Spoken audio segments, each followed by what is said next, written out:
नमस्कार. आपण पाहत आहात न्यूज मराठी. बारामती शहरात पुन्हा एकदा गुंडगिरीचा थरार समोर आला आहे. खंडोबानगर परिसरात एका तरुणासह त्याच्या कुटुंबियांवर जीवघेणा हल्ला करण्यात आल्याची धक्कादायक घटना घडली आहे. मिळालेल्या माहितीनुसार पूर्ववैमनस्यातून नकुल वाल्मिकी आणि त्यांच्या कुटुंबियांवर कोयता, लोखंडी गज आणि काठ्यांनी हल्ला करण्यात आला. या हल्ल्यात प्रशांत गोरे, आर्यन गोरे, गौरव गोरे, श्रवण गोरे आणि ऋषिकेश गुळवे यांच्यावर आरोप करण्यात आले आहेत.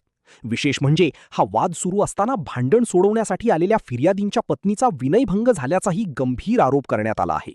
या प्रकरणी बारामती शहर पोलीस ठाण्यात 5 जणांविरोधात गुन्हा दाखल करण्यात आला आहे. दरम्यान आरोपींनी मारहाणीचा व्हिडिओ स्वतः सोशल मीडियावर व्हायरल करत परिसरात दहशतीचे वातावरण निर्माण केल्याने नागरिकांमध्ये संतापाची लाट उसळली आहे. बारामतीत दिवसेंदिवस वाढणारी गुंडगिरी आणि कायदा सुव्यवस्थेचा प्रश्न आता ऐरणीवर आला असून पोलिसांचा गुंडांवर धाक उरला आहे का असा सवाल बारामतीकर उपस्थित करत आहेत. या आरोपींवर पोलीस प्रशासन कोणती कठोर कारवाई करणार याकडे आता संपूर्ण बारामतीचे लक्ष लागले आहे. अशाच प्रकारच्या बातम्यांसाठी पाहत रहा न्यूज मराठी.